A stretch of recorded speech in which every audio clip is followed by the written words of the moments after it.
Bonjour à tous, bienvenue dans cette vidéo qui a pour but de vous donner les principaux critères pour choisir le type d'installation photovoltaïque qui conviendra le mieux à votre projet. Cette vidéo n'est ni une communication commerciale, ni un guide d'achat, et les produits donnés en exemple sont uniquement des illustrations. Je tiens à préciser que je n'ai reçu aucune rémunération pour ces articles. Nous commencerons par un rapide rappel des différentes typologies photovoltaïques. Pour plus de détails sur celles-ci, n'hésitez pas à regarder la vidéo précédente dont le lien est en description. Je vous présenterai ensuite les principaux critères à prendre en compte dans votre décision. Nous appliquerons ensuite ces critères à chacune de ces typologies. Nous regrouperons ces informations dans un tableau récapitulatif. Je vous présenterai ensuite brièvement les types de fixation et leurs coûts. Et enfin, je vous annoncerai le contenu des vidéos à venir. Si vous appréciez le contenu de cette vidéo, n'hésitez pas à laisser un pouce. Et si vous voulez en savoir plus, n'hésitez pas à vous abonner. Bonne vidéo! Tout d'abord, les principales typologies d'installation. Donc, il y a celle avec régulateur et convertisseur, celle avec un onduleur central et des batteries, celle avec un onduleur central sans batterie, mais généralement raccordé au réseau pour de l'autoconsommation, et celle avec des micro-onduleurs, forcément rattachés au réseau. Certaines solutions clés en main ont leur pendant dans ces typologies. Les installations qui consistent en une batterie et les panneaux solaires qui vont avec se rapportent à une installation en régulateur et convertisseur. Les installations de panneaux solaires prêts à brancher se rapportent à des solutions avec micro-onduleurs.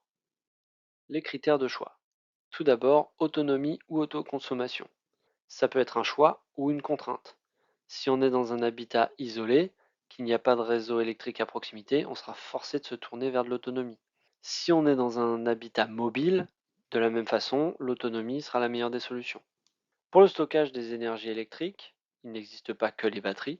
L'autonomie le rendra nécessaire, ça pourra permettre d'améliorer le taux d'autoconsommation et de devenir résistant aux coupures.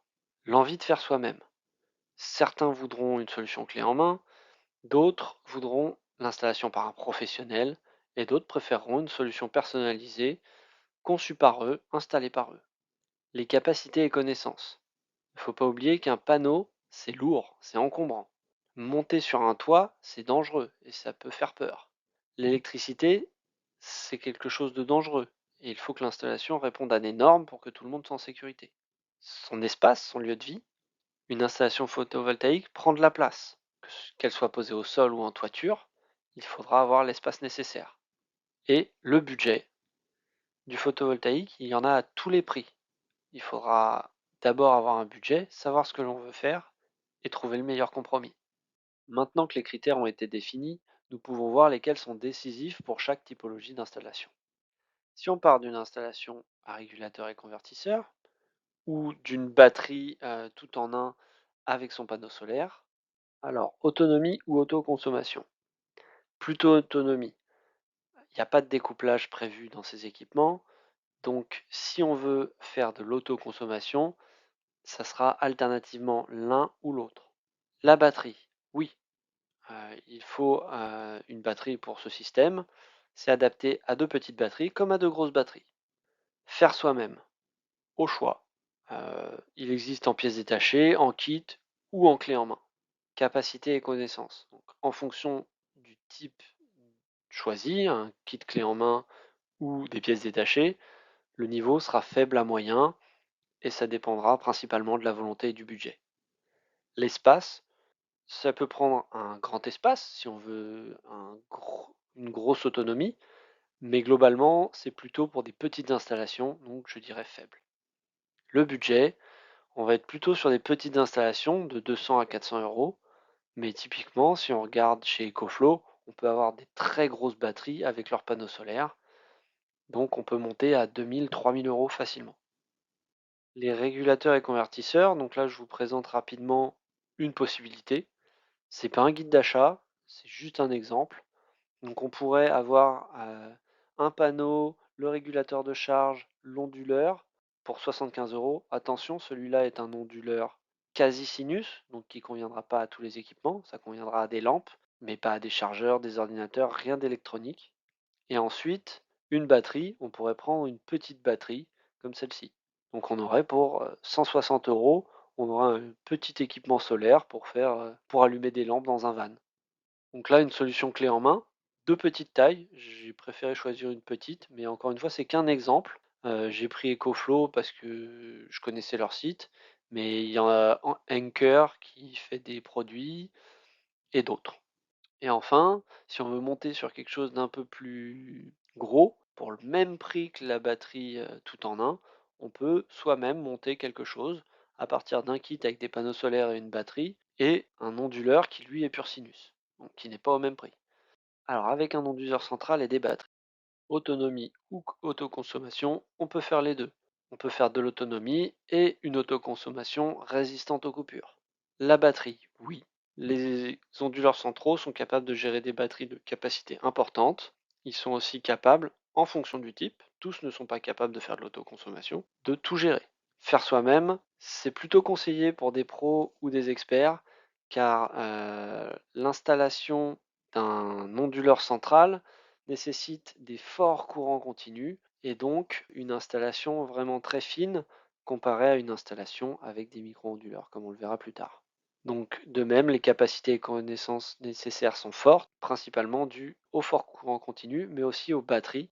Si on veut installer des batteries, comme dit dans la vidéo précédente, il faut respecter des normes et forcément passer par le consuel, si on est en autoconsommation. Pour de l'autonomie, on est libre, mais toutefois, c'est préférable de faire valider par quelqu'un son installation pour être sûr d'être en sécurité. L'espace, important. On parle là d'installations importantes avec 8 panneaux solaires à mettre sur le toit, un onduleur, des batteries, au moins 2 coffrets de sécurité, si ce n'est 3. Et le budget sera important. Dès qu'on rajoute des batteries, principalement des batteries lithium, le prix explose. On double presque le prix d'une installation avec les batteries. Voilà un exemple. J'ai pris sur un exemple sur Allo Solar. Il n'engage à rien. Je n'ai pas testé ce site. C'est juste ça donne un ordre d'idée du prix. Voilà la liste des composants. Donc on voit bien que là on est sur quelque chose de compliqué. Il y a énormément de composants, il y a beaucoup de câbles, faut pas se rater. Voilà un autre exemple avec cette fois un onduleur central plutôt que différents éléments. L'avantage c'est qu'on a moins de pièces. Par contre, si celle-là lâche, on a moins de facilité à replacer un seul composant. L'onduleur central sans les batteries. On s'adresse surtout à de l'autoconsommation, mais l'ajout de batterie sera facilité si un jour on veut réinvestir dans son installation pour être résistant aux coupures par exemple. La batterie donc non, mais l'ajout sera facile. Faire soi-même, c'est plus pour les pros ou les connaisseurs. Encore une fois, n'ayant pas de batterie, on aura juste le fort courant continu à gérer. Il faut faire attention mais on n'est pas obligé de passer par le consuel en fonction de la quantité de panneaux, principalement. L'espace sera important toujours, mais moins important car il n'y aura pas les batteries, mais il y aura toujours un onduleur, au moins 2 coffrets de sécurité et au moins 4 panneaux, disons. Le budget, j'estime un budget à 1 950 € pour 8 panneaux, ce qui n'est pas très cher. Donc voilà un exemple pour uniquement 4 panneaux.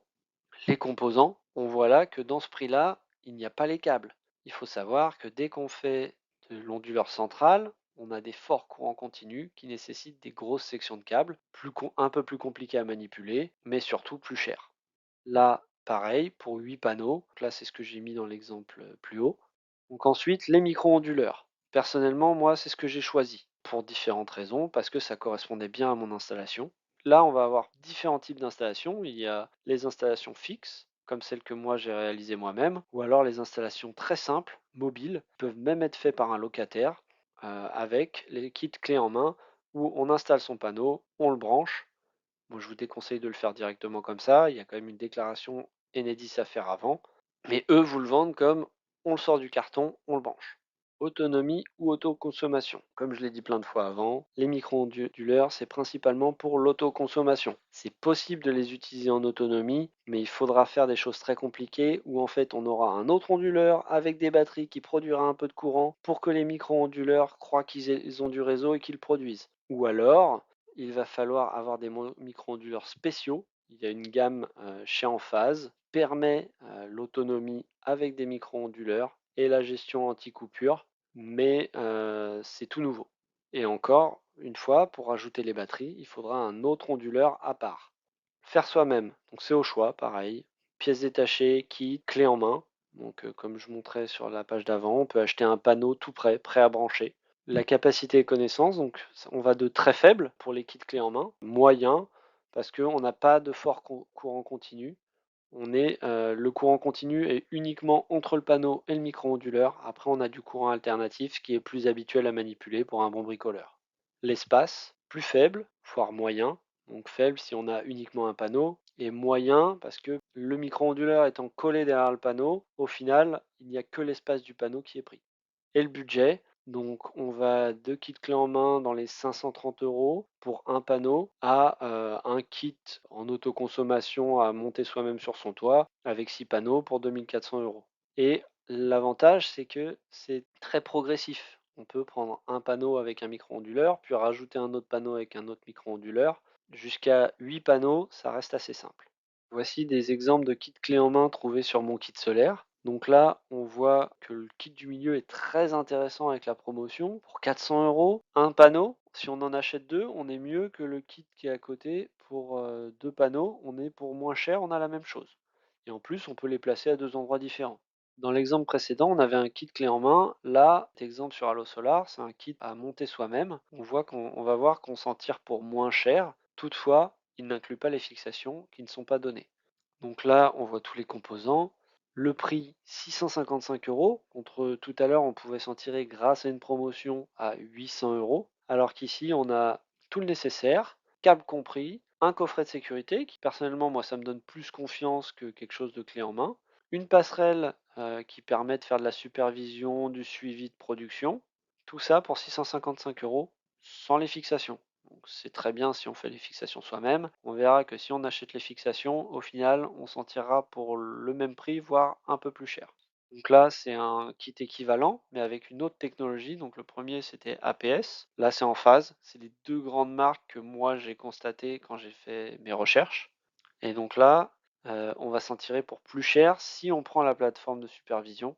Et aussi parce que quand on prend peu de en phase, on est obligé d'avoir un élément qui s'appelle un Q-relais. Ça augmente le prix. Alors qu'en fait, cet équipement de coupure est intégré dans les AP systèmes.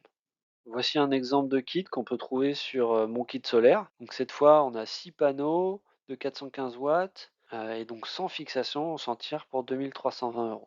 Le kit contient tout, y compris les câbles, les vis, mais pas les fixations qui sont à rajouter en supplément.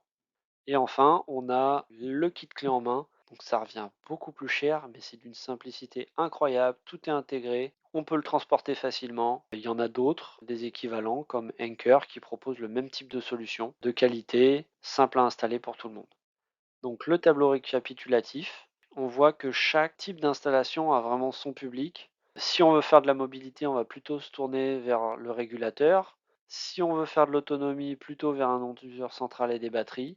Et après, si on veut faire de l'autoconsommation, on va voir si on va sur onduleur ou micro-onduleur. Ça va dépendre de si on pense étendre son installation, peut-être par l'ajout de batterie ultérieurement, ou si on ne veut pas étendre par des batteries, peut-être qu'il vaut mieux se tourner vers des micro-onduleurs. On verra dans une vidéo suivante sur le dimensionnement, l'avantage des micro-onduleurs sur le dimensionnement. Les types de fixation. Donc là, j'ai pris un exemple sur mon kit solaire, mais les prix se valent entre mon kit solaire, Allo Solar, My Solar Discount, etc. Donc voilà, c'est vraiment à titre d'exemple pour vous montrer que ça a un réel coût, les fixations. Donc là, c'est un exemple pour un kit avec 8 panneaux. Donc c'est le kit que moi j'ai acheté. Sans fixation, il est à 2 977 €. Si on rajoute des fixations pour un toit plat, on monte déjà à 3 788 €. Donc il y a 811 € juste pour la fixation. Ensuite, si on veut le fixer au sol, là encore, c'est pas gratuit. 680 € pour les fixations avec des simples équerres. Si on veut le monter sur une toiture inclinée, typiquement moi un toit en tuile, 648 €. Si on le met en portrait, l'orientation des panneaux joue aussi sur le prix des fixations. Si on voulait le mettre en paysage, le prix augmente encore. La suite, donc comment dimensionner son installation, comment déclarer son installation. Je vous ferai un retour d'expérience sur ce que moi j'ai eu à faire, les complexités et comment éviter les embûches. Comment réaliser son installation soi-même, si ça vous intéresse de le faire vous-même. Et comment stocker le surplus photovoltaïque. Donc le surplus, il peut être stocké dans des batteries, mais il y a aussi plein de solutions alternatives qui peuvent coûter bien moins cher et être beaucoup plus simples d'entretien que des batteries. Si vous avez aimé cette vidéo, n'hésitez pas à me laisser un pouce et si vous voulez voir les suivantes, abonnez-vous.